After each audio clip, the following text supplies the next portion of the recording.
তো প্রিয় বন্ধুরা সবাই কেমন আছেন? আজকে যেহেতু শুক্রবার, আজকে বাজারে যাওয়ার ইচ্ছা ছিল না। তারপরে গেছিলাম কিছু মানে একটা জিনিস আনার জন্য, বাট ওটা পাইলাম না। তো এখানে একদম ভুড়ি পাইছি।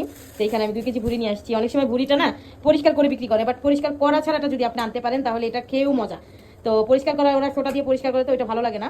তো যাই হোক, আমি এখানে পরিষ্কার করা ছাড়াটাই নিয়ে আসছি। এখন হচ্ছে গরম পানি চুলায় দিচ্ছি, এটা পরিষ্কার করবো। আর এটা পরিষ্কার করতে খুবই সহজ। গরম পানি করার পরে ছোট ছোট টুকরা করে কেটে গরম পানিতে চুবান দিয়ে তারপরে চামিচ দিয়ে বা চাকু দিয়ে হাঁচা দিলে কিন্তু উঠে যায়। সেই সাথে চিকন বুড়ি অনেক আনতে চাইছিলাম, কিন্তু ওই লোক বেড়াই দেয় না। তো অল্প করে একটু চিকন বুড়ি নিয়ে আসছি, কারণ চিকন বুড়ি যদি মোটা বুড়ির সাথে না দেওয়া যায় মজা লাগে না। তো যাই হোক, এখন গরম পানি দিয়ে এটা পরিষ্কার করে নিব। তো আমি একটা একটা করে গরম পানির সাথে এটা দিয়ে, এই যে দেখেন কি সুন্দর করে পরিষ্কার হয়ে যায়। গরম পানি দিয়ে যদি আপনি একটু চুবান দিয়ে বেশিক্ষণ রাখবেন না, বেশিক্ষণ রাখলে আবার এটা পরিষ্কার হতে চায় না। একটু রেখে যদি আপনি এইভাবে চাকু বা ছুরি দিয়ে মানে ইয়া করেন, তাহলে কিন্তু এটা সুন্দর উঠে যায়। আর চুন দিয়ে পরিষ্কার করলে কিন্তু ভুড়ি খেতেও মজা লাগে না। এইভাবেই পরিষ্কার, মাঝে মধ্যে আমি এই চুন দিয়ে পরিষ্কার করাটাই আনি, কি করবো যখন সময় থাকে না। তো আজ পাই না আসলে, বিশেষ করে এরকম পাওয়া যায় না। দোকানদাররা চালাকি করে আগে পরিষ্কার করে রাখে। এখন হচ্ছে এই যে আমি একটা একটা করে গরম পানির মধ্যে দিয়ে দেখুন কত সুন্দর করে পরিষ্কার হচ্ছে। প্রিয় ভাই বোনেরা, এরকম করে ভুড়ি পরিষ্কার করবেন। চুন দেওয়া ভুড়ি পরিষ্কার খাবেন না, এটা আসলে স্বাস্থ্যের জন্য খারাপ। আর ভুড়ি মজা লাগে না। ভুড়ির যে জিনিসটা হচ্ছে স্বাদের জিনিস। আপনি যদি স্বাদটা ফুলফিল পাইতে চান তাহলে চুন ছাড়া পরিষ্কার করতে হবে। এই যে দেখেন কি সুন্দর করে উঠে যায়। তো আমি এইভাবে এক এক করে সবগুলো ভুড়ি পরিষ্কার করে নিব। মানে হাত দিয়ে ডলা দিলেই উঠে যাচ্ছে, বেশিক্ষণ রাখাও লাগবে না। আপনার যে পরবর্তীতে সিদ্ধ করার সুযোগ থাকে সেটা না করলেও হয়। ছোট ছোট করে কেটে তারপর আপনি হচ্ছে রান্না একদম ডিরেক্ট রান্না করতে পারবেন। দেখেন দেখুন বন্ধুরা কত সুন্দর করে পরিষ্কার হয়ে গেল। এই যেভাবে প্রত্যেকটা বুড়ি এখন আমি পরিষ্কার করে নিব। তো প্রিয় বন্ধুরা, এই যে দেখেন আমি বুড়িগুলোকে সুন্দর করে গরম পানিতে পরিষ্কার করে তারপর আবার গরম পানি দিয়ে সিদ্ধ করে নিচ্ছি। এখন এগুলো ছোট ছোট করে সুন্দর করে পরিষ্কার করে কেটে নিব। আর বুড়ি আনা মানে সেই রকম ঝামেলা। আপনার সময় পুরা অর্ধেক সময়টা কেটে যায় বুড়ি কাটতে। তো এখন বুড়িটা সুন্দর করে আমি ছোট ছোট পিস করে নিব। তো গরম, মাত্র গরম পানি থেকে উঠাইছি। তো তো সুন্দর একদম ছোট ছোট, বেশি ছোটও না বেশি বড়ও না। ওরে বাবা, এত গরম খেয়ে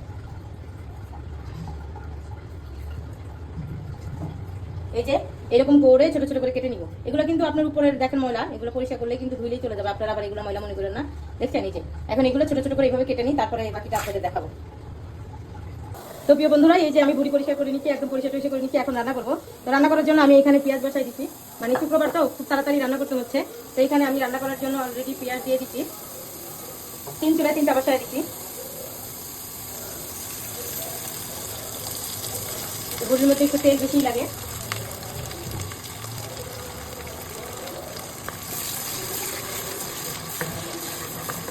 এখন হচ্ছে মশলাটা করবো, মশলা করা হয় নাই।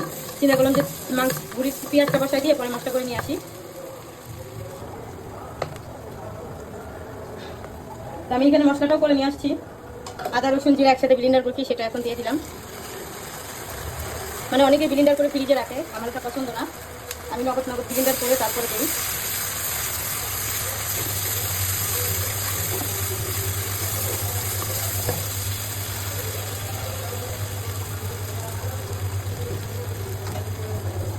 তো মশলাটা কিছুক্ষণ গুঁড়া করে তারপরে অন্যান্য মশলা দিব। ধোয়া রান্না করতে গেলে প্রচুর পরিমাণ ধোয়া উঠে।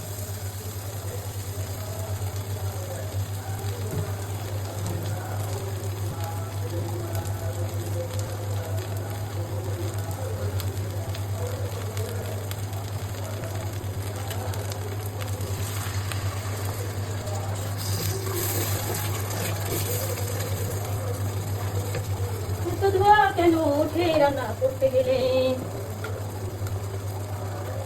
পরিমাণ মতো হলুদ,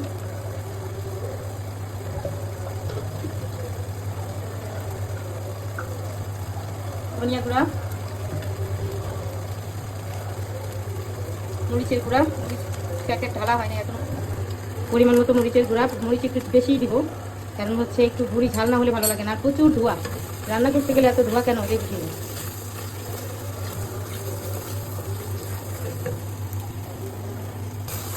এখন মশলাটাকে একটু কষাবো।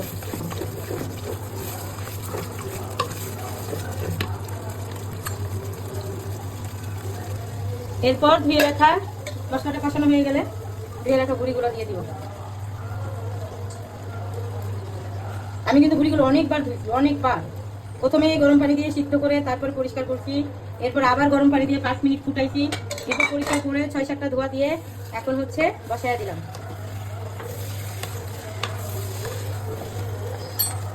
এত দামি জিনিস করিস না।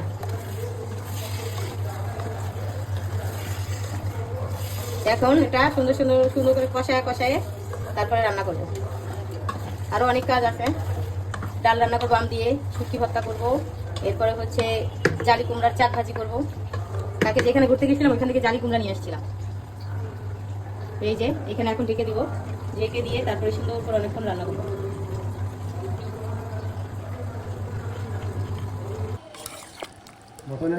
তো এই হচ্ছে এই যে ভুড়ি রান্না। একটু ঝোল ঝোল রাখছি, কারণ ভুড়িটা আসলে ভাত দিয়ে খাবো তো, একটু ঝোল ঝোল না হলে ভালো লাগে না। আর এটা একদম বিকালবেলা যখন খাবো তখন একদম ভাজা ভাজা হবে।